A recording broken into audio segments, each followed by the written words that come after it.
Welcome back to another video on the channel, man. Today we are reacting to Top 8 it. Top 8 it. At this point, I'm jinxing myself, bro. Top 8 it. Hell no. Top 8 wildest courtroom moments of all time. We need to start a reading channel, bro. They got that photo of me with my short hair. Like, do they have access to Google?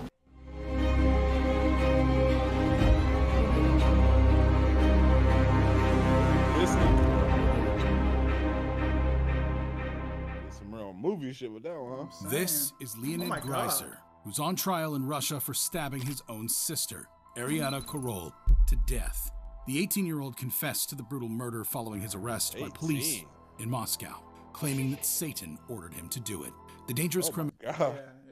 And we could tell. Hey, I didn't that's need the it. last thing a nigga ever want to hear somebody say, told him to do it. Satan told me to do it. I'm telling you, bro. But the thing is, just looking at this nigga, I already knew that's what he was going to say. Yeah. He just looked like the type. Looked like Satan told him to stab a couple holes in his head as well. Stupid nigga. Criminal is confined to a secure glass box in Sherbinski District Court for the duration of the trial to ensure the safety of the guards, court employees, and other civilians.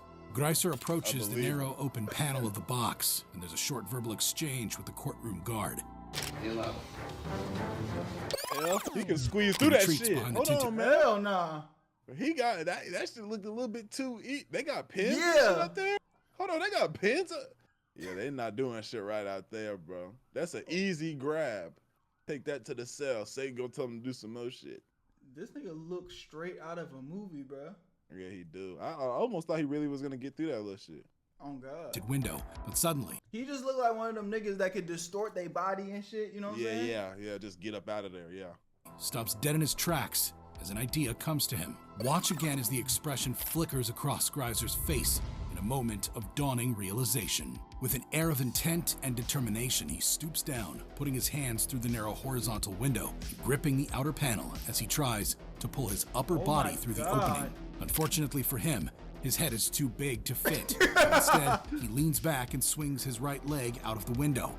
Even if you get your whole body through that bitch, your head gonna hold be you stuck. Hoping to exit feet first.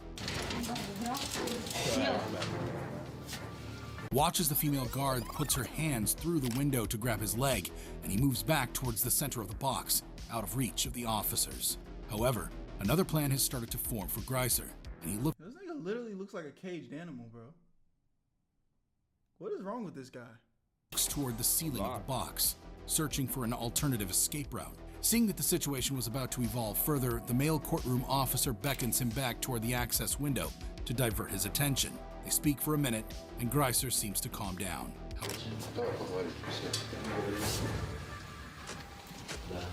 However, just as it seems that peace is restored, the situation takes an unbelievable turn. Greiser jumps onto the low bench in the box and begins to squeeze his way up through an extremely narrow gap between the ceiling slats. Officers stand by, seemingly not too worried as the defendant anchors a leg. Yeah, I'm just gonna pull this fucking fire out on your dumb ass. Start shooting kneecaps because you don't want to sit down.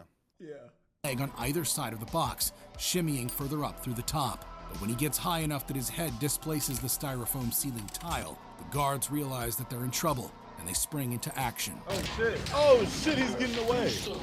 Watch as the three officers try to climb up to reach Greiser, as his body disappears through the courtroom ceiling, despite his legs being held by two guards and beaten with a baton by the third. Greiser continues to move upwards, wriggling so furiously that his pants come off into the hands of one of Yeah, he needs to be caught at all. Get him. There's no allowing him to escape. Please. The officers. More guards arrive for backup. One approaches the escapee's leg, brandishing a taser. Somewhat nervous of being tased, Greiser knocks two of the ceiling tiles through from the attic side and pleads with the officer not to do it. Damn. Okay.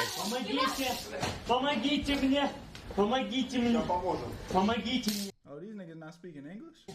Yeah, this is Russian. The guard continues to wave the taser near Greiser's leg, and he starts to come back down through the ceiling, bringing a tangle of wires and tiles with him. Eventually, Greiser lowers himself back into the box, pulls his pants back up. You saw his head? It's the back of that nigga head. That's back in there. Hearing continues with him in handcuffs to prevent any further escape attempts. Y'all should have been put him in there with handcuffs, man. The daring defendant was ultimately found guilty of the murder, and he told the court that he had no regrets about what he did, as he was sentenced to mandatory psychiatric medical treatment.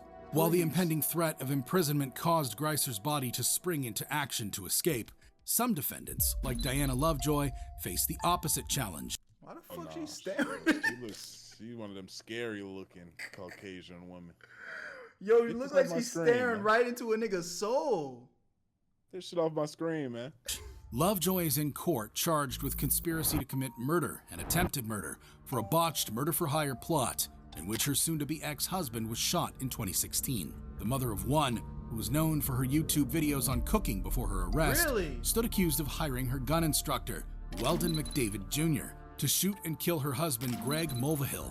Lovejoy and Mulvihill had been going through a contentious divorce at the time, and as part of the final agreement, Mulvihill was required to pay her ex-husband $120,000. Following a dramatic trial, Lovejoy has been called back into the courtroom in Vista, San Diego, to hear the jury's verdict. It's a tense moment, and Diana bows her head toward the desk in nervous anticipation.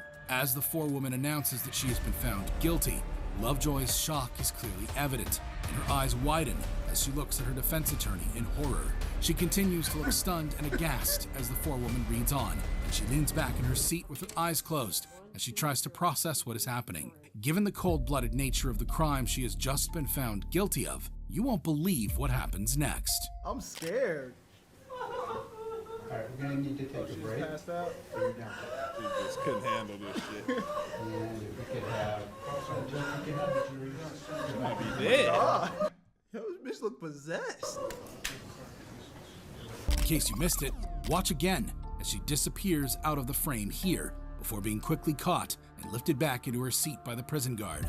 Although her eyes are open, Lovejoy seems to be in a catatonic state, and her head rolls about uncontrollably. The prison guard attempts to get her into a standing position, but a seemingly rigid Lovejoy collapses to the ground, eyes still fixed open. She's placed in the recovery position before receiving medical attention from a doctor present in the courtroom who thinks she might be suffering from shock. Though prosecutor Jody Breton suspects the whole incident could have been faked, I am skeptical because again, she's somebody who will hire a person to kill her ex-husband. Lovejoy is taken from the court to a waiting ambulance on a... She plotting. She's like, she's about to hit it and run right here. Like she can be in shock. She not in shock talking about, hey, go kill my husband, but when she hear that time, she start falling out and shit. I see what she's saying. Yeah. Hopefully they chained her ass right here. Stretcher. After recovering from what ER doctors deem to be just a fainting episode, Lovejoy is brought back to court, where she is sentenced to 26 years to life for her crimes. Ooh. I feel that thing right there. You was a YouTuber making all this money. You could have gave that money up, man. She wasn't making that much money, man. She was making goddamn. I mean, $300 a month. I mean, what? The only thing they mentioned is that she had a YouTube channel, and they normally in divorces the nigga gotta pay, but they ordered her to pay him $120,000. So it seemed like she was wearing the pants. You might be right. Some incidents of malingering in court are more dramatic than others, and the case of Keeson Wilkins could be the most dramatic yet. Wilkins is representing himself in an Ohio courtroom against multiple charges of assault and weapons violations in connection with the 2004 shooting. Following a dramatic first day of the trial, the judge... 2003 NBA draft suit, sitting by himself, talking about I represent myself. Yeah, You're done, bro. You're done, bro. Just go ahead and say it. I'm guilty. Yeah, that's the best representation you got for yourself, my nigga. Just go ahead and being honest, goddamn. Facts. The judge needed to clear the courtroom a number of times due to Wilkins' antics. Day 2 was already starting off on the wrong foot. The hearing kicks off with the judge asking Wilkins if he has any witnesses present in court today. Wilkins, do you have any witnesses here present today? To which Wilkins replies that he does not. He tells the judge that he needs more time to prepare his defense, to which the judge admonishes him, telling him that he had months to prepare. You've had months to research this matter. This is why I suggested to you that you have counsel. Not willing to give Wilkins any more time, the hearing proceeds, and the prosecution calls a policeman to the stand as a witness. Once they have concluded their questioning, Wilkins begins his cross-examination, and you won't believe what happens next.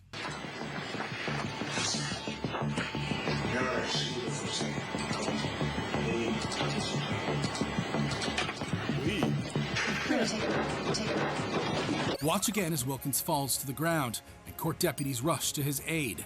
The judge, already familiar with Wilkins' flair for drama, seems unperturbed, and she calmly calls for the courtroom to be cleared yet again. The officers, who are trained medics, lift him back up into his chair, and a nurse checks him over.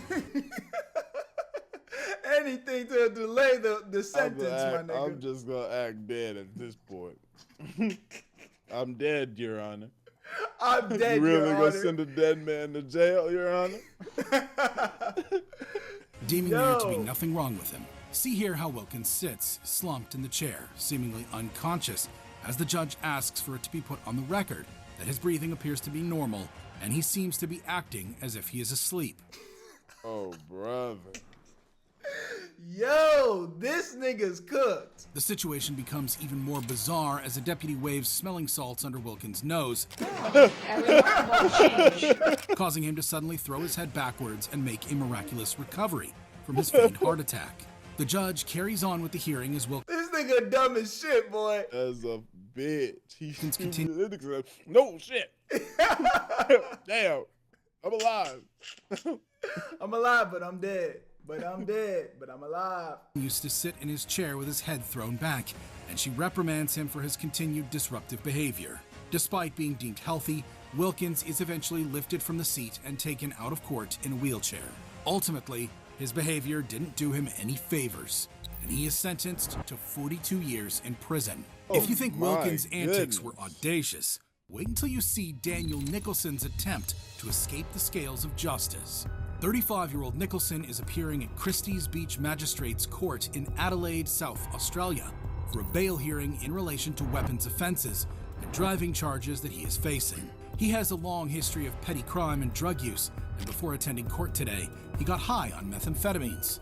As Magistrate Sue O'Connor announces that Nicholson's bail is being revoked, the drugged-up defendant stands up and pleads with her, putting his hands in the air. Nicholson was expecting to leave the court on bail again today. No, you can stop. And he's not happy to hear that this will not be the case. Please don't do Please this. don't do this, man. The judge orders him to sit down, but Nicholson becomes more irate and agitated. As shocking as Nicholson's earlier behavior has been, suddenly, things take a more dramatic turn. A sheriff's officer enters the dock to take control of the situation. Let me fucking go! Let me go! Calm Nicholson down, but instead, Nicholson jumps up onto the side of the dock, trying to climb over the glass panel at the top. Two officers grab him in an attempt to get him down, and he wrestles with one of them, locking arms as he falls back into the dock. He quickly springs back up. Shit out of his knees on that. Hey! To the dock, landing on the desk as a police prosecutor wrangles him to the ground, pulling his pants down. Whoa! Whoa! In the process. Oh! Damn! Hold on, pause this shit. Nigga, he landed on that table so violently. A nigga that age, you know, a nigga that age can't handle knee slams and shit like that. Bro, I'm trying to Then he got tell took you. to the ground, pants all down, nigga, Down. hitting him from the back. Back. And shit. Yo, Get on the ground. nigga was giving him a goddamn a warm-up lesson on how he gonna get done in jail. Oh man.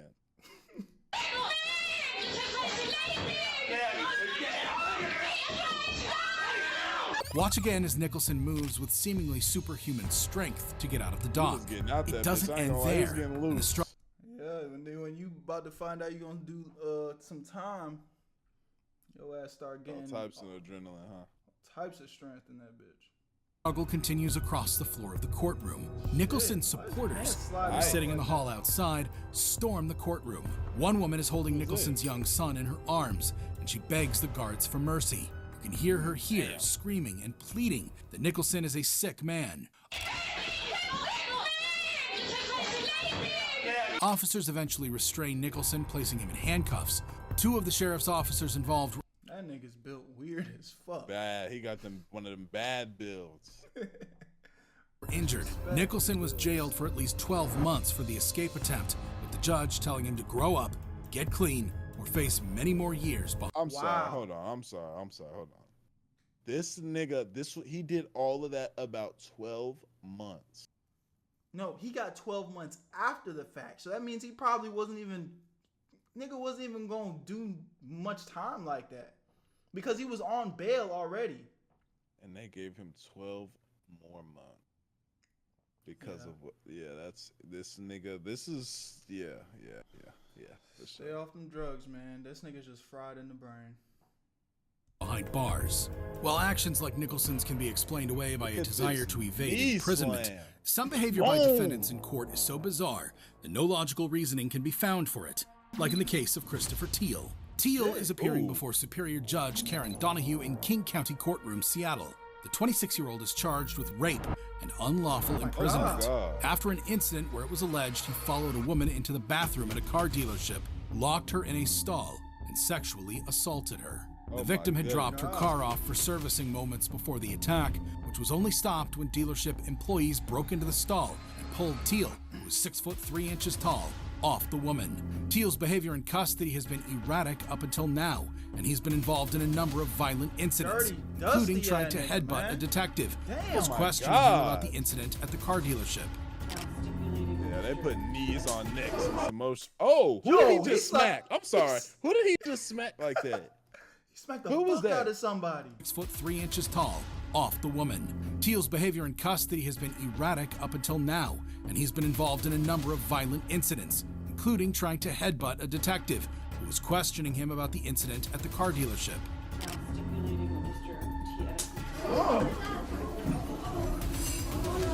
A psychiatric evaluation that was conducted found that he was capable of understanding the criminal charges. That nigga don't give a fuck either. Look at his face. He don't give a fuck either. He don't give a fuck about none of that. Like, that shit ain't even happened. That had been filed against him. The psychologist concluded that he may be feigning the symptoms of a psychiatric disorder. So today, he's in court for a competency hearing. Watch his demeanor as he enters the courtroom and looks around in a seemingly dazed state. His court-appointed attorney, Reed Birkeland, stands next to him. Teal's handcuffs are removed by the jail guard, and the defendant continues to look around in a confused he knew he was about to get down. manner. As the prosecutor kicks off the hearing, Teal reaches his arm out towards his defense attorney, and the court officer grabs. Damn, he smacked his attorney? Oh, man. Yeah, you definitely doing Smacked time. the shit out of him. Them appointed attorneys don't have your back no way, but now you definitely ain't on nothing. His arm down and tells him to stand still. You won't believe what happens next. Teal laughs, and then without warning or provocation, he turns to Birkeland again and slaps him sharply. In case you missed it, here it is again. Watch as one court officer immediately grabs Teal by the back of the head, while the other holds him by the shoulders as they bring him to the ground. This officer eventually manages to get the cuffs back on the 250-pound man, and another officer calls to the back of the courtroom for an attendant to bring a restraint chair. That nigga ain't no 250, Wyatt. That nigga must got some muscle on his dumb ass, man. That nigga ain't no fucking 250. Ain't no fucking way, bro. We're at 1238. Can we get... They don't really show his build at any point for real. Wait, maybe right Unless here. he got... Look at this.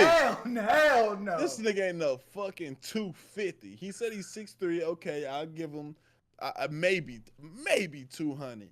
Yeah, maybe. Maybe. And that's if he got a mean gut that we just can't see. Unless he got a mean gut or big calves or some shit we just can't see. Because no fucking way that's a 250-pound adult. Yeah, Hell no. Not a chance. Chair to strap Teal into. Chair. Move the chair. There aren't any restraint chairs to hand, but the officers place a spit hood over his head and he's led from the courtroom. Birkeland declines to press charges, but he removes himself from the case. But the craziness doesn't end there. 2 weeks later, Teal's back in the courtroom again for another competency hearing. This time, Officers are taking no chances, and he's wheeled in front of the judge, strapped into a restraint chair. This nigga doesn't give a fuck, bro. About anything in life. Oh my God. Before the hearing concludes, Teal interrupts, and unbelievably, he proceeds to complain loudly about the fact that his hair is short in his mugshot. I'd like to know where the they got that photo of me with my short hair. Because that was on Facebook, and I don't have a Facebook. The attorney tries to get back on track, but Teal again Wow. That was on Facebook. I ain't got no Facebook. shouts over him, asking nonsensical questions. Legitimate question. Like, do they have access to Google? Teal is eventually deemed competent to stand trial, and after being found guilty, he's sentenced to 8.5 years to life for his crimes. It's clear from the case of Christopher This is. That's not enough. Well, 8.5 years to life. You need to give him the. Yeah, I mean, nah, you right, cause he did SA somebody, bro. Yeah, he needs to get the life sentences on top of the life sentences. Yeah. Teal that attorneys often find themselves at the receiving end of bad behavior from their clients. It's crazy, As though. you will see in the case of Alexis Plunkett, some attorneys fight back in the most serious way. Yeah. Bro, if I was the attorney, Yeah, we would have been fighting in that bitch. bro, I know all the to law. get some time for that. I am literally a lawyer. I know my rights, nigga. And you done slap me up, I'm putting paws on you for sure. In front of the whole courtroom to see. Yeah. Damn, he's whooping his ass. Yeah, I'm whooping his ass. Bad. Plunkett's story is already a crazy one. She's a qualified criminal defense and civil rights attorney who runs her own practice in Las Vegas, Nevada. She's used to being on the other side of courtroom operations, defending clients and fighting in their corner. And in a way, that is what has landed her in court in the first place. Plunkett stands accused of 2 counts of conspiracy to unlawfully possess a cell phone by a prisoner, and 12 counts of possession of a cell phone by a prisoner. This is after she was found to have handed her cell phone to a client of hers to use while visiting him in the county jail 2 years earlier. Not only that, but the client in question, Andrew Aravallo, is also Alexis Plunkett's boyfriend. Not exactly the type of judgment calls you would like to see from an attorney.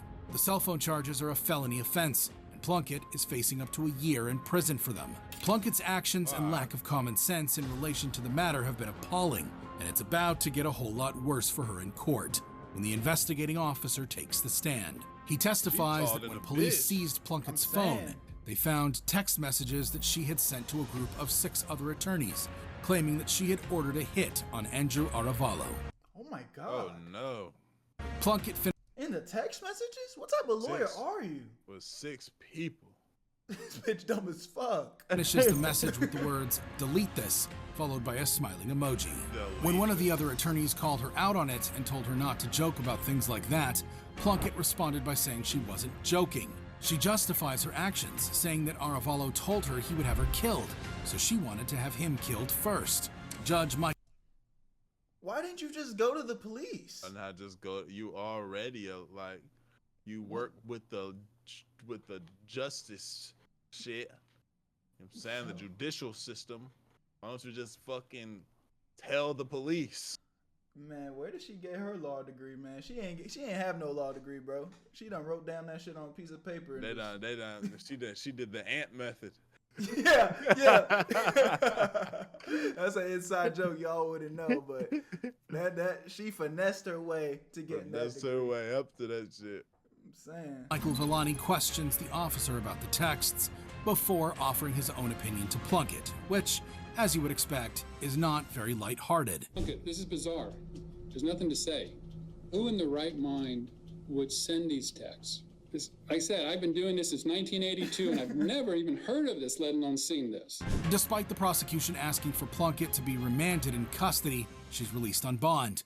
The trial is firm. It's going forward. If you have any motions, file them now. This will not be moved. But following in her previous pattern of poor judgment, something's wrong with her, bro. Something is off with this woman right here, bro. She got issues, bro. Deranged. It isn't long before she finds herself back in court again, this time accused of intimidating one of the witnesses in her case. The charge comes after Plunkett made a post on social media calling a potential witness a snitch. The prosecution again asks that her bond be denied, reminding the judge of the nature of the text messages. She has said in these texts what she wanted to do. She wanted to have Mr. Arabello killed or beaten down severely. She mentioned who would do it. This time, Judge Villani agrees. She is to be held without bail pending the trial in this matter. In the end, Plunkett makes a plea deal with the prosecution, pleading guilty to 1 count of possession of a telecom device by a prisoner. In exchange, the charges of intimidating a witness are dropped. Plunkett is sentenced to 3 years probation and is prohibited from practicing law for 5 years. For 5 years? She tried to get someone knocked off. I mean, I guess there wasn't enough evidence to show that it was actually like in the works.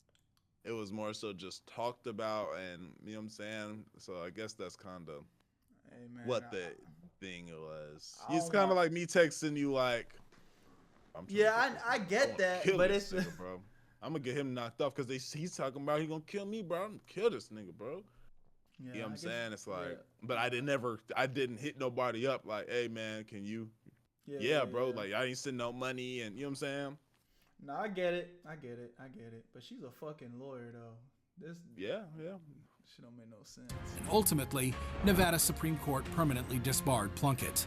Alexis Plunkett paid a heavy price for sneaking a phone to her boyfriend in jail. In a similar fashion, Spencer Boston also found himself in hot water for sneaking something into the courtroom that wasn't allowed, but for entirely different reasons. Boston is appearing before Judge Haywood Berry on some relatively light charges. He'd been stopped for speeding by officers, and upon searching the vehicle, they found the Tennessee man to be in possession of a small amount of marijuana. His case is called, and Boston approaches the podium, unbuttoning his jacket to reveal a bright tie-dyed t-shirt. The defense attorney addresses the judge, telling him that Boston has requested to represent himself, while Boston stands patiently. Mr. Lawson, he said he wants to represent himself in this case. However, let's just make this a little bit of a lesson for anyone that gets in trouble with the law. Never opt to represent yourself. Let's just not do that. It's a bad idea. This nigga obviously got some bullshit going on.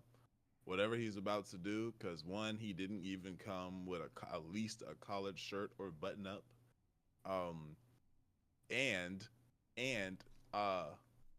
He like you said, he didn't come with nobody, but they said he brought some shit, and that's how you know he's gonna be on some. He came on bullshit anyway. This wasn't about getting out of nothing. This was about I'm trying to be on bullshit. Yeah, I'm trying to prove a point. These niggas swear they gonna prove some shit, bro. Okay, I never heard of you until now, bro. Not the fucking president, man. Come on. Boston has some very strong feelings about the law, and he's about to make them be known. I think it's very unfair, the marijuana law here. I think we the people deserve better. This is not because marijuana is a very harmless drug, and it's been around for ages, since the 80s and 90s. Judge Berry quickly puts an end to Boston's speech, though he accepts that the law is probably unfair with regard to the criminalization of marijuana. I've heard that baloney all my life, so don't go any further on that. He gets the hearing back on track, asking Boston if he wants to face trial for the offenses. If you want a trial, we can give you a trial. When Boston says that he does, the judge consults with the court employees. He said take it to trial. Golly. And they was gonna put your ass on 4 months probation. How much ever you had, bro. And now this nigga gonna take this to trial. Fuck it, take it to trial. Okay. Oh my God. So prison or bro, or you win this case. He would have went home tomorrow, bro, on fucking some bullshit bail. Bullshit, weak ass shit. Show up to some community service, take a little bit of class. Yeah, piss in a cup. But no. I'm taking this shit all the way, bro. Fuck that. Because marijuana should be legal. Nigga, you take this to the Supreme Court meeting or some shit. You fucking taking this and chill. Get the fuck out of here, bro. To set the bureaucratic wheels in motion. What happens next is a bold feat of temerity. Watch as Boston reaches into his jacket pocket. Amazingly, none of the court officers even notice what he's doing as he pulls out a joint and puts it into his mouth. Hey, we the people deserve better. In case you missed it, Nigga, here hold is on. the Hold on. You notice how nobody was like, yeah, woo. Yeah, Nigga. Facts. Yo, bro pulled that bullshit out. People deserve better. Look at it. Look at the crowd. Amazingly, none of the court officers even notice what he's doing as he pulls out a joint and puts it into his mouth. Hey, we the people deserve better. In case you And Nigga. the crowd goes wild. The cloud grows mild, as they say. Niggas don't do nothing. What the fuck is he doing? Is he smoking a joint in here? Yep. And now he's taking that shit to Wow. trial with some extra charges or whatever other shit they gonna muster up. Yep. Come on. Felony man. charges. Here is the incredible moment again. For his boldness, Boston gets an additional charge of disorderly conduct and contempt of court, as well as a second charge for possession of marijuana. He later gives an interview explaining how he managed to smuggle the offending Look at joint this, look into at court without it being Was it worth it, bro? What do you got to say? I almost want to watch this whole interview, bro. What is wrong with this individual? discovered. I ended up taping it to my actual chest. Boston spent 10 days in court for contempt before being released on a $3,000 bond. Boston's actions were considered disrespectful to the court, but sometimes defendants take it to a whole other level. They would have fucked him up about that shit. Okay. That judge really was showing love, because maybe he admired that. I don't think admirable. I beg to differ, but Yeah, maybe he was just right. like, get this fucking moron out of Get here, this man. idiot out of my face, please. And directly target the judge. And that's exactly what happened in the case of Alan McCarty. McCarty's story begins outside of the courtroom when he's embroiled in a contentious child custody case with his ex-wife. His kids are removed from him, and he mistakenly believes that a circuit court judge named Stasio Warren is at fault. Obviously enraged, McCarty phones the Volusia County Sheriff's Office in Florida to sound off about the situation. Communications, Warhurst. Yeah, I want to report a crime that's about to happen. What do you mean a crime that's about to happen? Yeah, there's about to be a crime that's going to happen if my kids don't come back to me, you stupid bitch. Because your stupid judges don't want to bring people to courtrooms. I got a gun pointed at your building. Oh my God. What is going on? Hold on. You gonna shoot the building? Come on, man. You gonna shoot the brick outside? And you know what's funny about this? This nigga thinks he's being hard right now. I got a fucking, like, nigga, you not proving. I got a fucking gun pointed at the building. Pointed at your goddamn building. And my kids don't come out here. So you think stupid. that's how this works, sir? You Please, stupid no. fucking bitch. Like, okay, thank you for that information, first of all. We're about to send Right. fucking 20 police officers to Yep. snipe your dumbass. Yeah. Yeah. Like- And we're not releasing your kids because that's not how this works. Fuck, nigga. We're actually going to keep them very far away from dangerous individuals like you, sir. Thank you for that information. Thank you.